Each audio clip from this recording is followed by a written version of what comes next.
The unionized workers under the HTS union stand in solidarity during annual delegates conference in Kampala. However, this harmony is short-lived as many workers continue to be harassed and tortured at their places of work.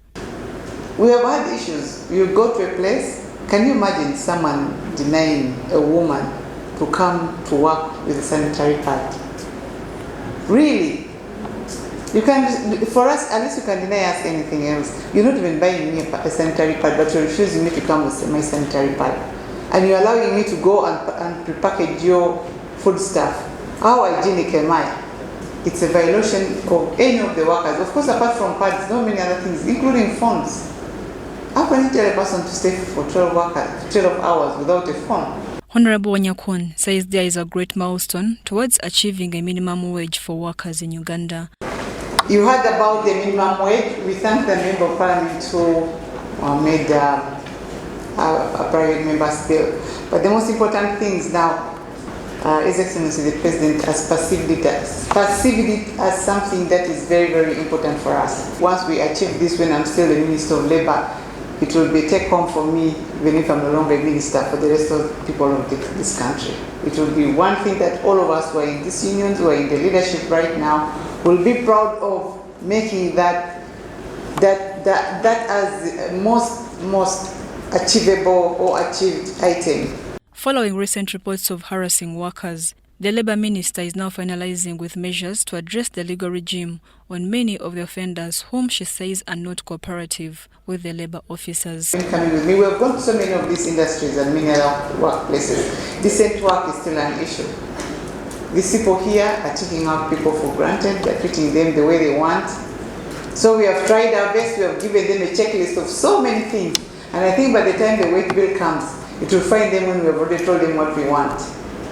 Some people like interfering. They are political godfathers. When you go there, you find someone calling you, Minister, please. Really? Why am I appointed as the Minister of Labour? Our interest is the people who are called labourers. Honourable Minister, I want to use this opportunity to ask a small question. These inspections are focusing mostly in industries and factories, in the private sector mostly. But I want to raise my concern as someone who comes from the public sector. When do we have inspections in public institutions? Because they are needed there as well. There are issues there and you need to focus there as well. It might be a little bit different, but there is need to do inspection in public institutions also. Meanwhile, the General Secretary at the Uganda Hotels, Food, Tourism, Supermarkets and Allied Workers Union, Mauko Richard Moses, says his union has made great strides in fighting for the workers' rights.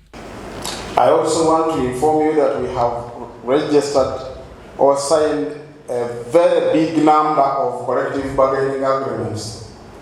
If we go in front there, you will find that in the period under review, we have over 50 collective bargaining agreements that we have signed with different employers.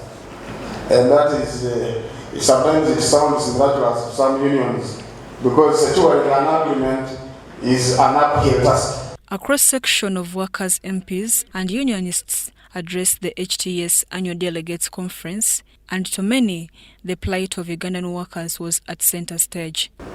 So I want to thank the leadership of the union, with my advice, for having pushed now the number to over 30,000.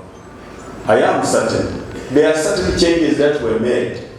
It goes without mention, when we see the growing numbers, it is not just for the sake, but I think it's a good leadership that you have in the union. 32,000 members, not a simple thing. We have had experience of workers betraying ourselves, but we think the new generation in labor movement, we must protect each other.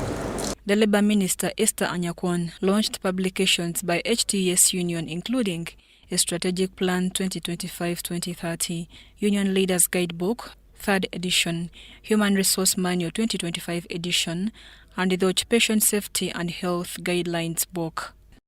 This opportunity again to launch the Human Resource Manual 2025 edition.